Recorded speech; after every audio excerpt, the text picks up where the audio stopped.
हरे कृष्ण, राधे राधे। संत बाबा मलुकदास जी महाराज ने कहा है, हरी डाल मत तोड़िए लागे सूखा बान, दास मलुका यो कहे अपने सो जिए जान। दूसरे एक संत ने कहा है, साधु ऐसा चाहिए जो दुखे दुखावे नाए, फूल पात तोड़े नहीं रहे बगीचे माए। आज के लोग तुलसी पीपल आदि को पूजना और वृक्षों में जीव मानना सब बेकार की बात बताते हैं और इसे दकियानुसी विचार कहते हैं। पर भूत वही जो सिर चढ़ बोले। इस कहावत के अनुसार एक मुसलमान ने पीपल में जीव होने और उन्हें भी हमारी भांति काटने पर दुख होने तथा हरे पीपल को मानवता को तिलांजलि देकर लोभ के वशीभूत हो काटने पर प्रत्यक्ष चमत्कार दिखाने की अपनी आंखों देखी रोमांचकारी सत्य घटना जो सुनाई वो यहाँ पर बताई जा रही है। इससे शास्त्रों की पुराणों की बातें अक्षर अक्षर सत्य सिद्ध होती हैं और मानवता को तिलांजलि देने का सीधा फल क्या मिल सकता है यह प्रत्यक्ष होता है। भक्त श्री राम शरणदास पिलखुआ जी बताते हैं कि सन 1957 के जून की बात है। पिलखुआ में हमारा एक मकान बन रहा था। काम करने वालों में एक राज था जो जाति का मुसलमान था। उसका नाम था मियाँ सईद खां, जो पिलखुआ का ही रहने वाला है। एक दिन दोपहर की बात थी। किसी ने हमें मियाँ सईद खां के सामने आकर सुनाया कि अमुक जगह सरकार की ओर से बंदर पकड़े जा रहे हैं और पकड़ने वाले उन्हें बड़ी बड़ी बुरी यातनाएं देकर पकड़ते हैं तथा फिर उन्हें पिंजरे में बंद करके अमेरिका मरने के लिए भेज दिया जाता है। यह सुनकर सभी को बड़ा दुख हुआ। इस पर मिस्त्री मियाँ सईद खां ने कहा, भक्त जी, यह तो बंदरों की बात है, उन्हें तो दुख होता ही है और जब दुख होता है तब वे रोते चिल्लाते हैं।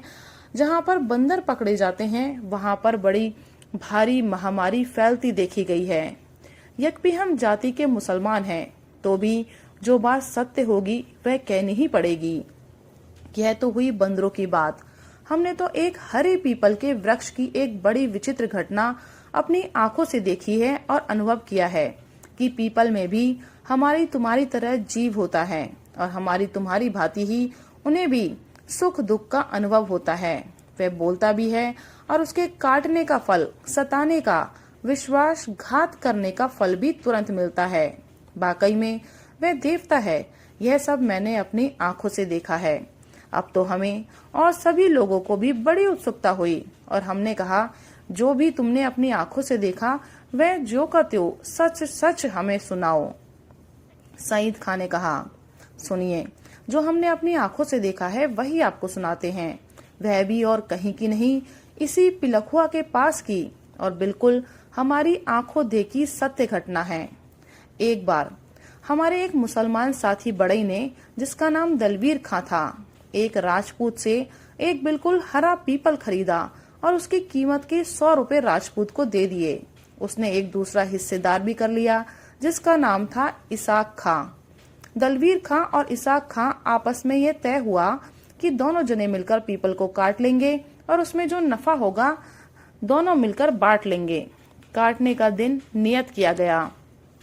जब पीपल के काटने का दिन आया तब उसके काटने से ठीक पहले दिन की रात को दलवीर खां को स्वप्न में वही पीपल दिखलाई दिया और उसने दलवीर खां से कहा, दलवीर, तुम मुझे काटे मत, सताए मत, तू मुझे अपना समझकर छोड़ दे और जो तूने मोल लेने में 100 रुपए उस राजपूत को दिए हैं वे सब रुपए और जो तुझे मेरे काटने पर मुनाफे के रुपए मिलते हैं वे भी तुझे मिल जाएंगे। मेरी जड़ में अमुक जगह सोना रखा है, तू जाकर खोद कर उसे निकाल ले और बेचकर रुपए कर ले, पर तू मुझे काटे मत, मुझे जीवन दान कर दे। दलवीर खां बड़ा ही जागा और सपने की बात याद करके अचरज में डूब गया। उसने आज तक अपने जीवन में कभी ऐसा स्वप्न पहले देखा ही नहीं था। पहले तो उसने स्वप्न को झूठा समझा और उसे विश्वास ही नहीं हुआ कि कहीं पीपल में भी जान होती है और उसको भी सुख दुख का अनुभव होता है और वह बोलता भी है। पर बाद में उसने सोचा, चलो चुपचाप चलकर देखें सोना मिलता है या नहीं, इससे हमारा बिगड़ता भी क्या है, मिल गया तो ले आएंगे, नहीं मिला तो ऐसे ही चले आएंगे। ऐसा विचार करके वह उठा और चुपचाप उस पीपल के पास जा पहुंचा। उसने पीपल के बताए स्थान पर खोदकर देखा तो सचमुच उसका स्वप्न बिल्कुल सत्य निकला और उसे मिट्टी में दबी पीली चमचमाती सोने की सलाख प्राप्त हुई। अब तो उसके आश्चर्य का ठिकाना न रहा और वह फूला न समाया। हरे वृक्षों में भी जान होती है और वे भी हमारी ही भांति सुख दुख का अनुभव करते हैं, यह उसे पक्का निश्चय हो गया। वे घर पर आया और अपनी बीवी को भी सब बातें बता दी, पर फिर उसके मन में पाप सवार हुआ और उसने मानवता से गिरकर लालच बुरी बलाई के अनुसार सोचा कि यह बात यदि मेरे दूसरे हिस्सेदार को मालूम हो गई तो वह भी इसमें से आधे रुपए मांगेगा, इसलिए इस बात को गुप्त रखना ही अच्छा है, किसी को भी बताना ठीक नहीं।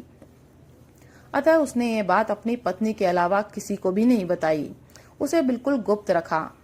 अब पीपल के काटने का जो दिन नियत किया गया था वह जब आया, इसहाक अपनी कुल्हाड़ी लेकर दलवीर के पास पहुंचा। यह दलवीर इतना कृतज्ञ निकला और मानवता से इतना गिरा कि जब पीपल ने इससे प्राणों की भिक्षा मांग ली थी और बदले में इसे सोने के रूप में भरपेट रुपए दे दिए, तब भी उसे संतोष नहीं हुआ और तनिक भी दया नहीं आई। वस्तुतः उसका बुरा समय आने वाला था, इसलिए उसकी बुद्धि भ्रष्ट हो गई। वह कुछ भी विचार न करके अपनी कुल्हाड़ी उठाकर इसहाक के साथ हो लिया। वृक्ष काटने से पहले बड़े लोग गुड़ बांटा करते हैं। हम भी उस दिन वहां यह सोचकर जा पहुंचे थे कि चलो मेल के हैं, रास्ते में मिलते चलेंगे और गुड़ मिलेगा उसे ले लेंगे। हम जाकर बैठ गए। वे दोनों आए और पीपल की कटाई करने के लिए तैयार हो गए। जो ही दोनों बड़इयों ने पीपल को काटने के लिए कुल्हाड़ी लगाई कि कुल्हाड़ी लगते ही एकदम पीपल के अंदर से खून के फव्वारे छूटने लगे और आसपास खड़े सभी मनुष्यों के कपड़े खून से भीग गए। ये देखकर सभी को बड़ा आश्चर्य हुआ। किसी ने भी आज तक अपने सारे जीवन में ऐसी महान आश्चर्यजनक घटना न देखी न सुनी थी। वृक्ष में से इस प्रकार खून के फव्वारे छूटना एकदम नई घटना थी। दलवीर और इसहाक ने अपने जीवन में इससे पहले एक नहीं सैकड़ों हरे दरख्त काटे होंगे, पर आज तक किसी भी वृक्ष में से इस प्रकार खून की धारा बहती हुई और छूटती हुई नहीं देखी थी। यह क्या हुआ और ऐसा क्यों हुआ, यह किसी की भी समझ में नहीं आया। दलवीर बड़ई को तो सब मालूम था, पर वह तो मानवता को तिलांजलि देकर और लोभ के वशीभूत हो इस असली रहस्य को किसी और को बताने के लिए तैयार नहीं था। वह सबके सामने बिल्कुल ऐसा बना रहा जैसे औरों की भांति वह कुछ भी नहीं जानता।